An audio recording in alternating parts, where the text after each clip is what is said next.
This video will be on section 3.7, which is on the elasticity of demand.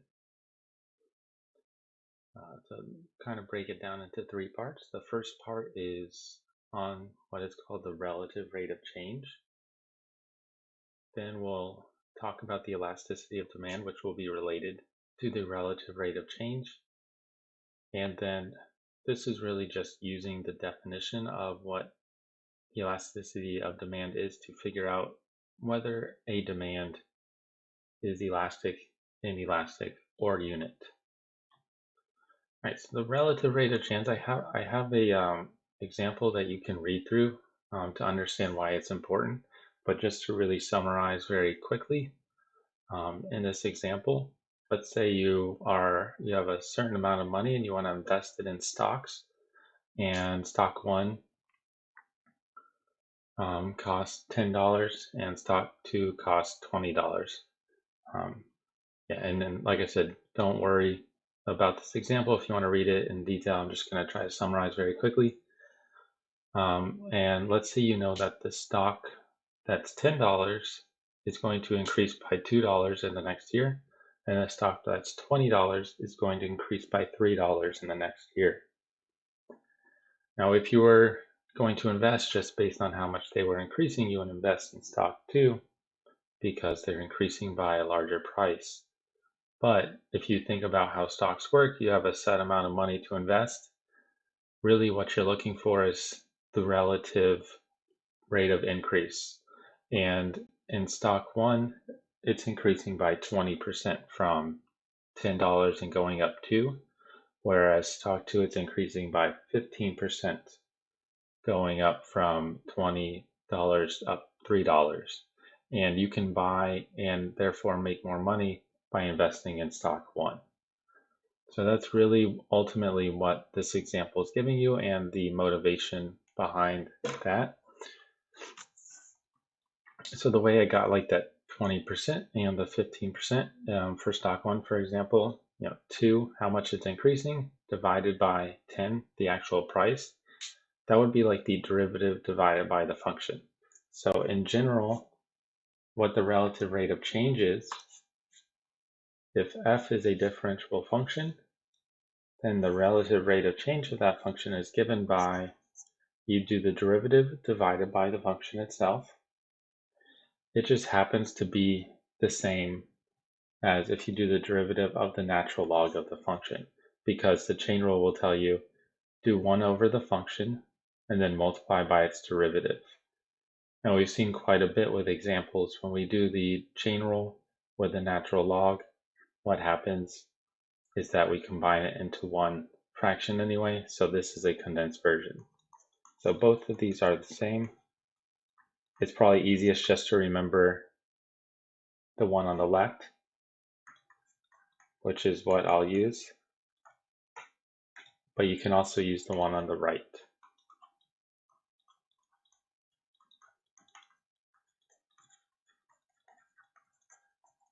Okay. There are very rare examples where this one will be easier.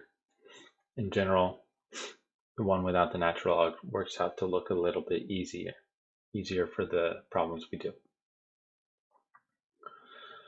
All right, so what we'll do is just work a few of these out.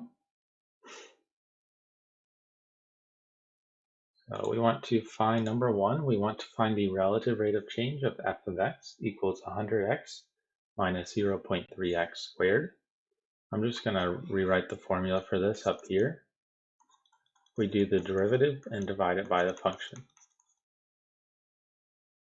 And because you're going to be given the function, really it's just asking do the derivative, plug it in, and maybe you can simplify the fraction that comes out. So the derivative of 100x minus 0.3x squared, that's 100 minus 0.6x.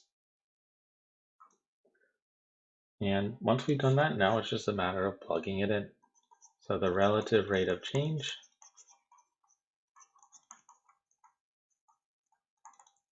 is our function's derivative on top, so 100 divided by 0.6x divided by the function itself, 100x minus 0.3x squared.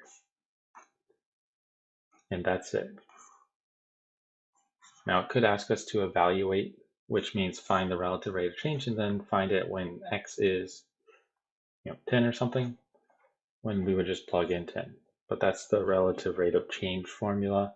And really, you're very rarely going to be able to simplify these.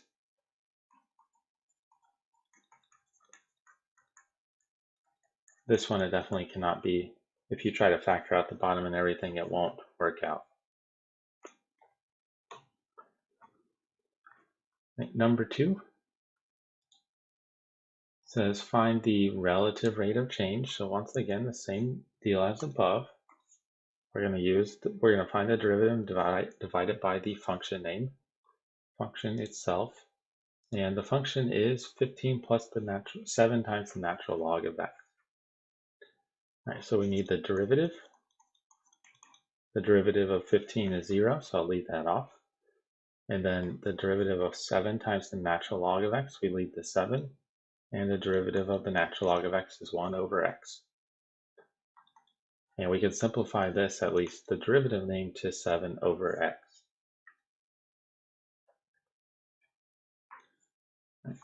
So now that we have the derivative, just like before, where our formula for the relative rate of change is the derivative divided by the function itself.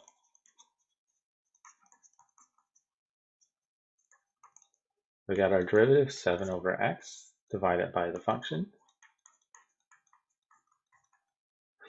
And this is one where you probably want to simplify it a little bit. Nothing's going to cancel out, but it's, more often it's when we don't have, when we do have fractions inside fractions, we want to simplify it just to make it easier to deal with.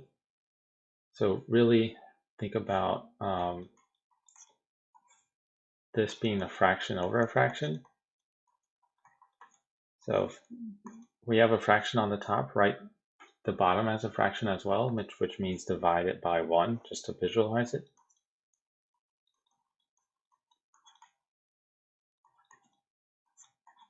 And the reason we do that to simplify is now we can do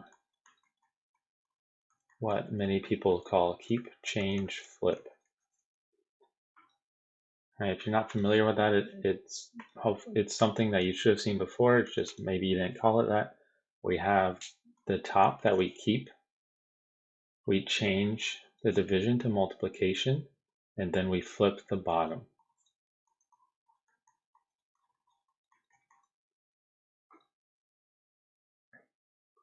Right, but once you do that, then you have a multiplication of fractions, and then you multiply the tops and bottoms together. We got 7 times 1 is 7 over x times this. You can distribute that through or just write it like this with a parentheses. I actually think this is a little bit better than distributing that x through. But this looks a little neater than if we left the 7 over x on the top. And it's not really much work to go from this step to this step. If we have to use this formula, it'll be just a little bit easier to deal with when we plug in a number, type it in our calculator, because we have just one fraction now. Right, so number 3 is one that I was talking about that it might ask you to evaluate. And this one says, find the relative and percent rate of change of f of x equals 261 minus 3x at x equals 16. Now, it sounds like it's asking two different things. It's really just asking one thing. The percent rate of change is the same as the relative rate of change.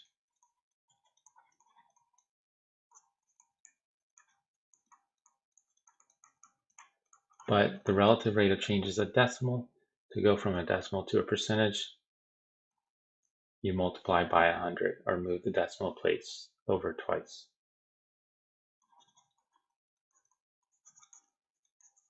Right, so really it might only ask the relative rate of change part. You do that, and then if you want the percent, you just multiply the result by 100. right, but same deal as before, we have to find the formula first. So we need the derivative.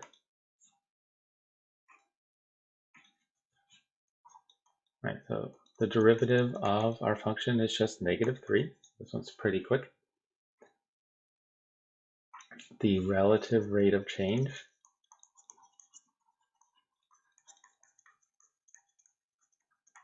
that's our derivative, which is just -3 over the function itself, 261 minus 3x. Right, so if it asks for just the formula, just like from before, we would stop there. Once again, this can't be simplified because the minus in the bottom, so you just leave that alone. Then if we want the relative rate of change at x equals 16, we want to plug in now x equals 16. We get -3 over 261.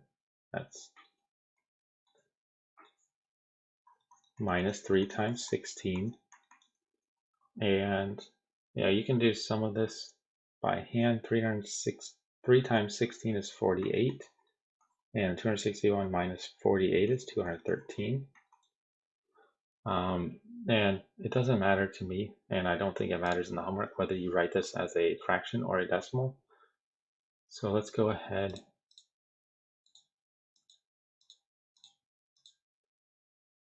and write it as a decimal. We got -0. I didn't read it off enough. -0.0141. If it wanted as a fraction, simplify the fraction here. I think there's a 3 in common in each, so you could do that as well. Actually, let's go ahead and write that. If you take a 3 out of each, then the bottom becomes 71. So it's also or -1 over 71. Either one would be fine. Just make sure if it doesn't take the decimal, then it's probably wanting the fraction.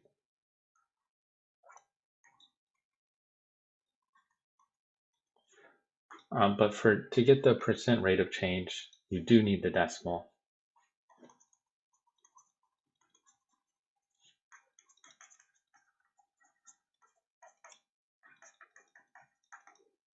But all we do is we take that decimal and we multiply it by 100, or we move the decimal place over twice, whichever one you want to do.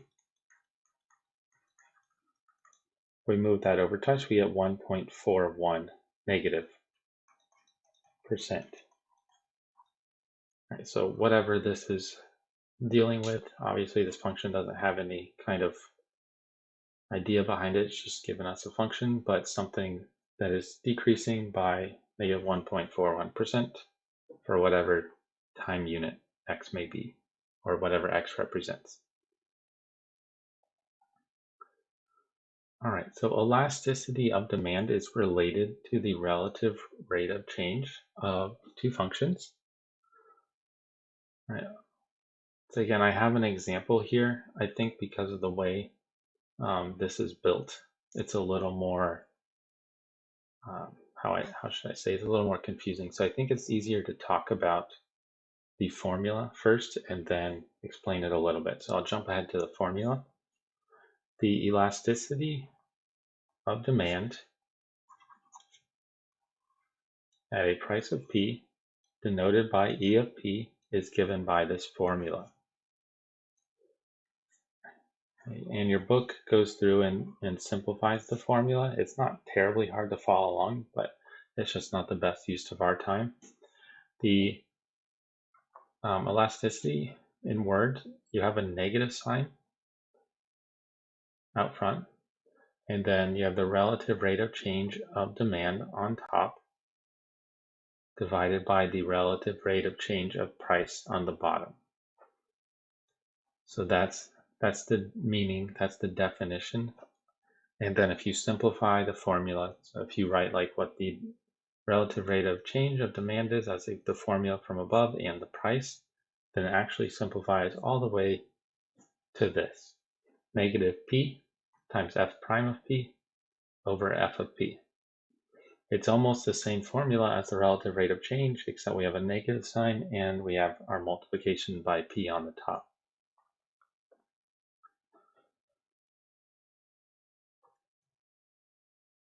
All right, and so I have the example worded out here. I use something that would be more familiar to people with iPhones. All right, so let's go. I'm just going to read this real quickly. Let's say if the new iPhone was $1,100 instead of the typical $11, and yes, I totally made these up because I don't have one. It seemed pretty right to me. But anyway, would you still buy it if you would have bought it for 1,000? Meaning, if you would answer yes, I would buy the iPhone for $1,000. Would you still buy it if it was $1,100? And that's not a huge jump, relative jump in price. It's 10%. So a lot of people might say yes. But to explain the formula using this, the relative rate of change of demand is the hidden object in our answer in our example above. To explain this, to go back to it, suppose 1,000 people are in a room that would all buy the iPhone for $1,000. This would make the revenue be 100 times 1,000, which is $100,000. Now suppose the price is increased to $1,100. If 95 people would still buy the iPhone, the revenue would be 95 times 1,100, which is $104,500, which is an increase in revenue. All right, so that's really what you want with an object, is you want an increase in revenue. To explain these objects, in our example, the relative rate of change of price, how much is it going up compared to the new price, is 9.1%. And the relative rate of change of demand is -5 over 95, which is about -5.2%. Now, you're always comparing to the new values, but that's taken account for in our equation here. So we compare it to the new amount of 1,100, the new price, and the 95, the new amount of people. The reason this is -5 is because we have 5 less, from 100 to 95 people buying it. And when the relative rate of change of demand is smaller, which it is here, than the relative rate of change of price, you will get an increase in revenue. Okay. Right, so that's very important. The reason the negative sign is here is because if one of these is positive, the other one's going to be negative. That's just because if you increase the price, less people are likely to buy it. If you decrease the price, more people are likely to buy it. So one has a negative derivative always. So that makes the elasticities always positive.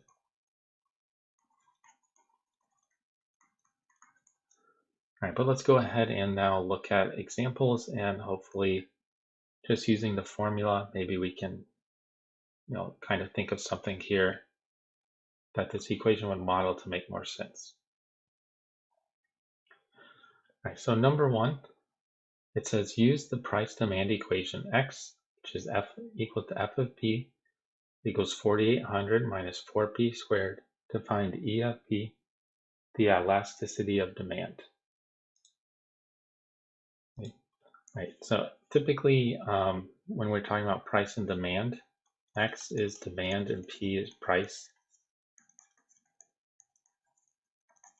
And they're just telling you the way you figure out the demand, the way you figure out how many people are going to buy this product, whatever it's representing, is you set the price P equal to this, whatever it is, and then plug it in. So for this example, whatever product this is, if the price was $10, you would plug in P equals 10, and you would get, what is that, 4,400. But of course, and then what that means is we would expect 4,400 people to buy this product if the price was $10. As we increase the price, the demand will go down.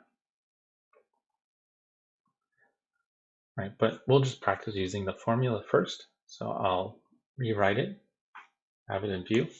The elasticity of demand, E of P, get negative P times the derivative divided by the function itself.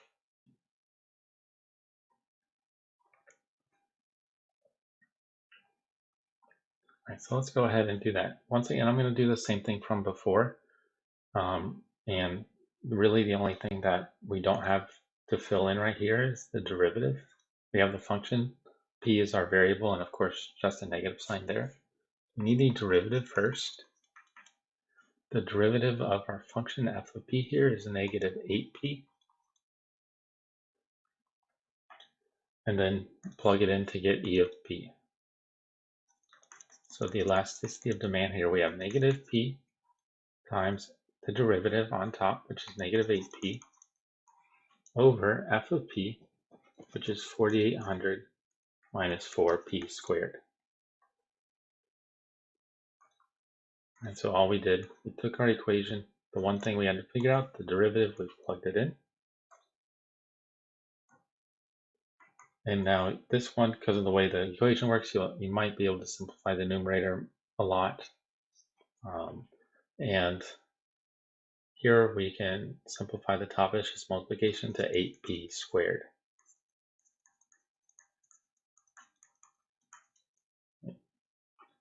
But even though you can simplify this a little more, if you want, you can factor a 4 out of everything and then cancel it. This is fine as well. Right. So this is the elasticity of demand at a price point of p. Don't worry, we'll have more examples dealing with actual numbers so we can understand it a little bit better. But first, just wanted to practice the problem. Practice using our new formula. All right, number 2, same question here, just different function. We want to use the price demand equation. This time we have x equals f of p, which is 840 minus 0.7 e to the p, to find e of p, the elasticity of demand. Once again, I'll rewrite the formula because this one's a little more complicated than the original. And it's negative p, and then it looks like the relative rate of change. We do the derivative on the top and divide by the function on the bottom. Right, so I'm just going to do exactly what we did last time. Do the derivative. Right. One thing I guess I didn't mention in the previous one is our variable here is p. So when we see p, we just do our ordinary derivative. It's not like the previous section with the chain rule or with implicit differentiation, where if we didn't see x, we did the chain rule. P is our variable, so we do the ordinary derivative. Yeah, it's just like if we had f of x equals this with an x here and we wanted the derivative, exactly how you would do that. Right. So when we do the derivative of 840 minus 0.7 e to the p, we know the derivative of 840 is 0. We keep the number negative 0.7 out front, and the derivative of e to the p is itself, just like the derivative of e to the x is itself. And now we plug it in to get the elasticity of demand.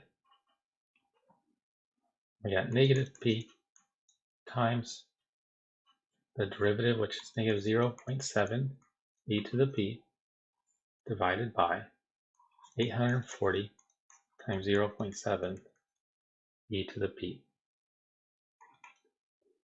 Once again, you can simplify this a little bit. This one not as much, but we can at least knock the negatives off when we multiply. And we get 0.7p times e to the p. If you're like me, you like to put the number in front. Divided by 840 minus 0.7 e to the p. Right, so once again, whatever this price demand equation is representing, this is its elasticity of demand formula. And like before, we'll see examples with plugging them in, but the elasticity of demand does tell us a little bit more than just a number. So that's what this last section here is for. All right, so the last section, it says determining whether demand is elastic, inelastic, or unit. Right.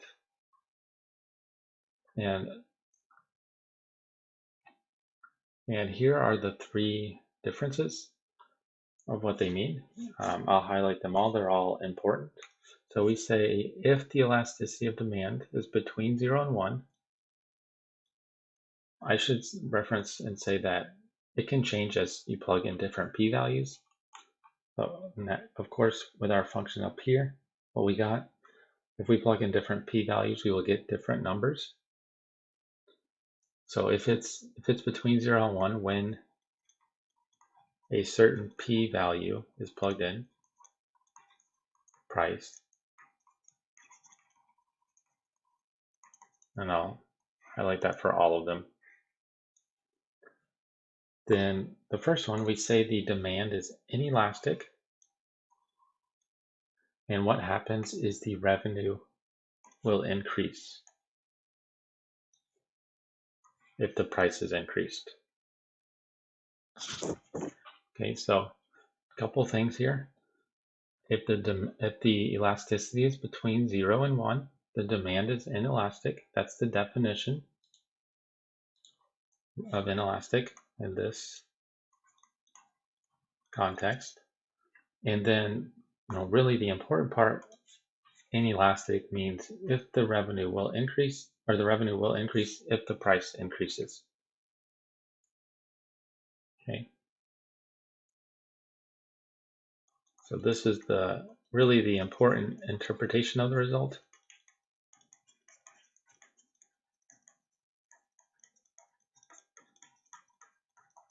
I will say that, as far as, which one of these is good, none of these is necessarily good. It's what you would want to know about your product.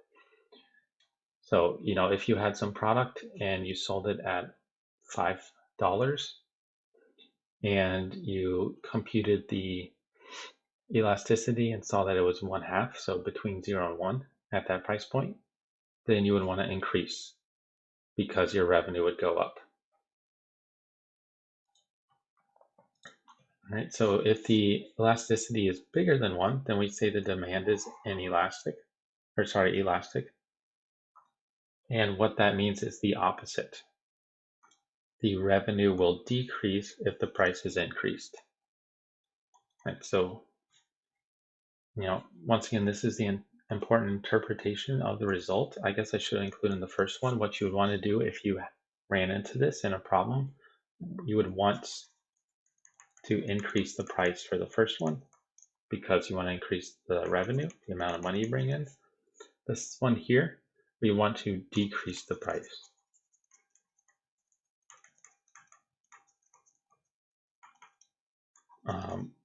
But this one is always a little more, you have to be a little more careful with, because if you increase the price, you don't necessarily need to worry about how much your cost is, in the grand scheme of things. But if you decrease the price too much, of course, all that revenue won't matter if you're selling it for less than it costs to make. So, this is just like an outline of telling you what you should do. You might have a minimum price that you sell your product for to make sure you're actually making a profit. And then the last one, that's kind of like the sweet spot. If your elasticity is 1, then we say the demand is unit. And what that means is the revenue will not change if the price is changed very little. So it's kind of like we're at that perfect spot here. We wouldn't want to change the price because if we increase it or decrease it, either way, the revenue won't change much, but we don't know what will happen afterwards. If we change it too much, the revenue might go up, but it also might go down. And we don't know which one will happen, so we'd want to leave it alone.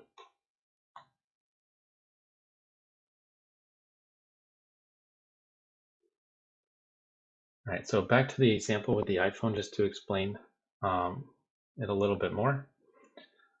So we had the relative rate of change of the price was 9.1%, and the relative rate of change of demand was negative 5.2%. And if we plug that into our formula, what we do is we divide the relative rate of change of demand by the relative rate of change of the price.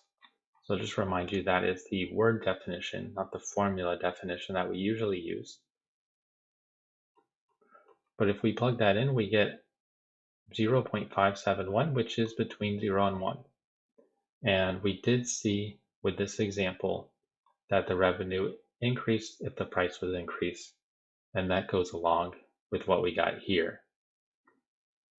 If the elasticity is between 0 and 1, the price should be increased. Okay. Right, so that's exactly what we had before. Is we, in our example, our revenue was $4,500 more, increasing from 1,000 to 1,100. And whatever underlying equation that might be occurring in the problem, I made this up, so nothing that's very sound, but you would want to increase even a little bit more, see if you can make more revenue.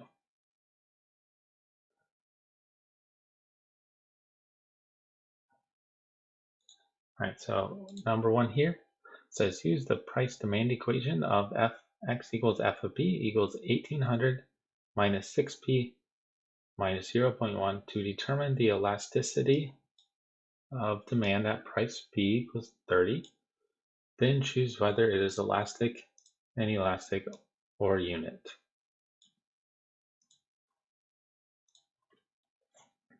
Right, so once again, we know the formula is what we want to use for the elasticity of demand. And I'll just write it again, negative p times the derivative on the top and on the bottom, just the original function. So we'll do the derivative first and plug it in. The derivative of our function here, we get negative 6p, sorry, not negative 6p, negative 6 minus 0.2p. It's a derivative of this function. And now we plug it into our elasticity of demand equation.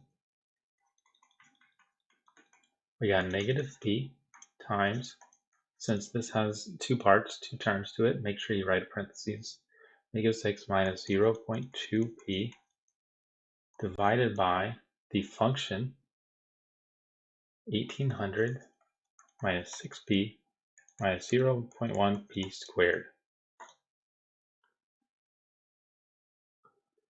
Right, and once again, this is one where we're plugging in p equals 30 afterwards, so I'm just going to simplify this a little bit. Distribute the negative p through, but that's really all I'm going to do. So the negative p to the negative 6 gives us 6p, and the negative p to the negative 0.2p is positive 0.2p squared over the denominator, which doesn't get changed. Right, so that is the equation for the elasticity of demand. Now what we want to do here is plug in p equals 30 to our elasticity of demand. Right, we don't want to plug it into the derivative because that's not good enough right now. So when we plug in 30 here, we get 6 times 30 plus 0.2 times 30 squared over 1800 minus 6 times 30 minus 0.1 times 30 squared. And this is a lot, so I'm just going to do the top and bottom one at a time. 6 times 30 plus 0.2 times 30 squared. Our numerator is 360. And our denominator, 1800 minus 6 times 30 minus 0.1 times 30 squared is 1,530. And if you want to write this as a decimal, you can. You can leave it as a fraction. So if you want a decimal, let's just divide them. We get 0.2353 rounded to 4 spots. If you prefer a simplified fraction, since these numbers are kind of big, you can hit math and frac, just hit enter, and it'll tell you the simplified fraction is 4/17. All right, and either one of these should be fine, but just read the directions on rounding just to be safe.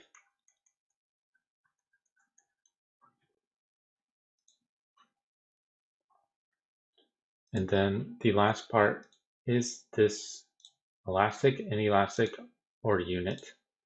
And because it's between 0 and 1, E of 30 is between 0 and 1, then our demand is inelastic. And since it's inelastic, we don't have to write this part, we just select the multiple choice correctly. Since it's inelastic, the price should be increased.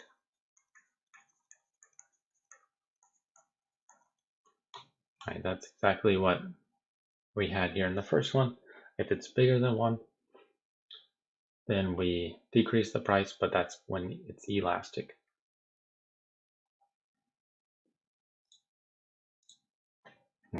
Now the last example here is similar, but it's going to be, the result's going to be slightly different.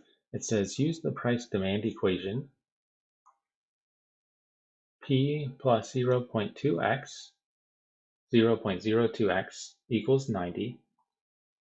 This is giving you a range of the price, so the price is between 0 and 90. It's not really something to worry about, it's just telling you the price will only be between 0 and 90.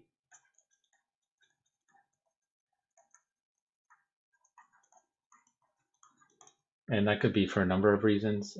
Usually the restriction on the price here is that so the demand is actually positive. Because if the demand is negative, or if the price is 0, you're not making any money. So you've got to restrict it. So use this price demand equation to find all values P for where the demand is elastic.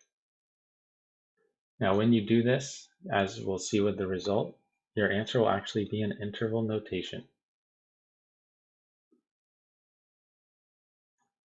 Right?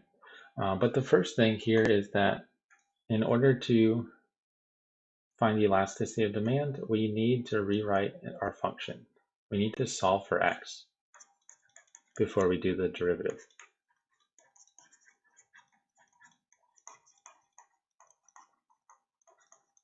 Or this one we can solve for x, that's why I'm doing that. But if you couldn't or didn't want to, you could also do, my brain's stopping, implicit differentiation. But this is much easier.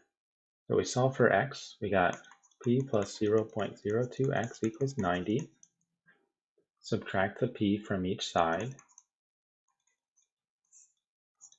We got 0.02x equals 90 minus p, and then divide by the 0.02. We're just going to divide everything instead of doing one fraction over here.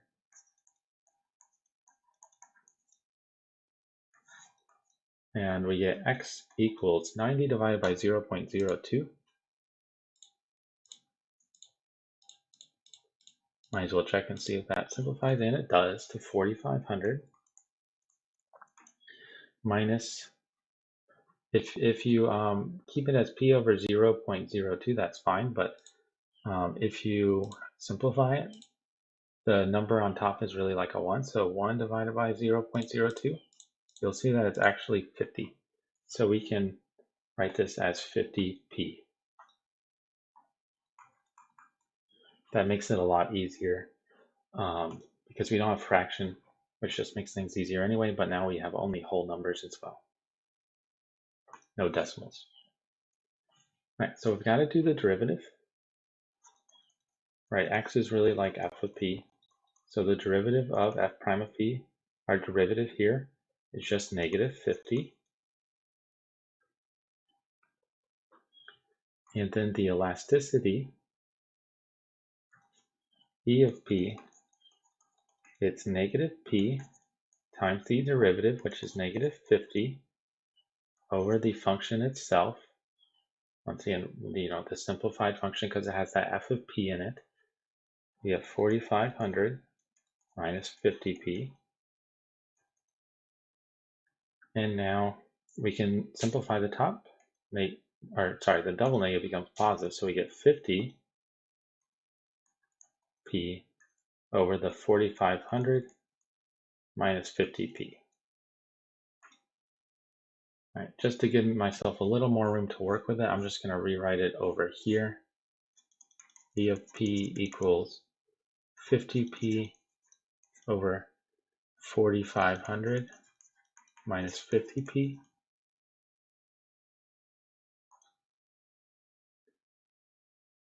Right.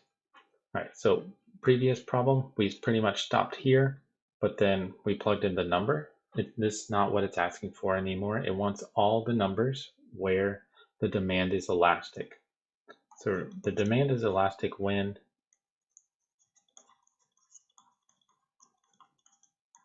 the elasticity is greater than 1. So what do we have to do to solve this? We take our formula for the elasticity and we set it greater than 1, and then we solve this for p.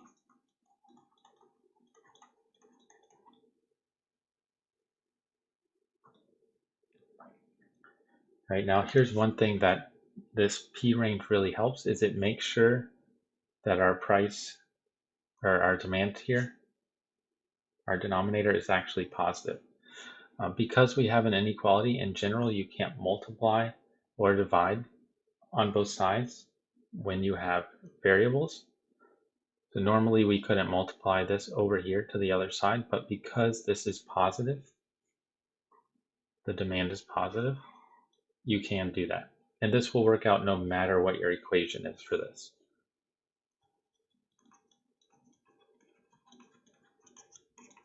Right? We don't want to worry about when there's negative demand, because that means negative people want to buy it, and that doesn't make any sense. So what we can do is cross multiply to make our lives a little easier. Why I say cross multiply, I'm thinking of 1 being 1 over 1. So I cross multiply, put 1 to the left, 50p is greater than, and then multiply this to the right, we just have 1 times this, which is just itself 4,500 minus 50p. And now this is something you should be comfortable with solving, because now we have no fractions.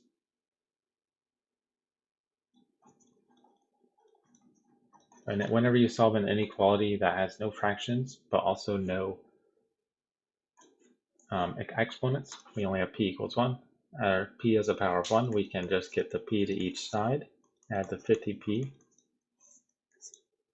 50p plus 50p is 100p, is greater than 4,500. And then we divide each side by the 100 to get p. And dividing by a positive number does not flip the inequality. Right? Just like multiplying by a positive number does not flip the inequality. So we got p is greater than 4,500 divided by 100. You just knock the zeros off here and we just get p is greater than 45. Right, so p is greater than 45 and we want to write it in interval notation. Unfortunately, you can't just stop here. So I'm going to mark off my 45 on the number line. It's an open circle because we're not including 45, and greater than means to the right.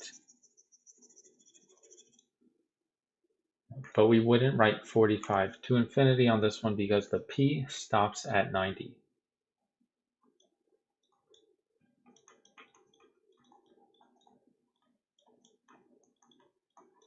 So we actually do not include the we do not go all the way to infinity, we stop at 90. So in interval notation,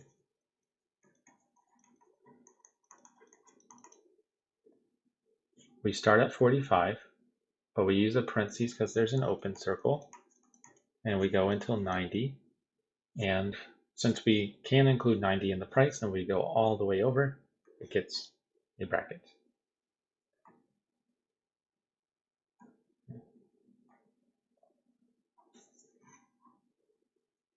Right. I know it's quite a bit of work. It brings in a lot of things, but just to summarize, well, we've gotten to this point here before the inequality quite a few times.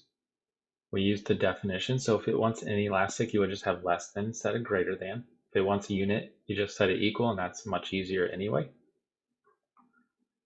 Then you can get rid of the fraction because the denominator is positive. Cross multiply in this one, which you should always be able to do.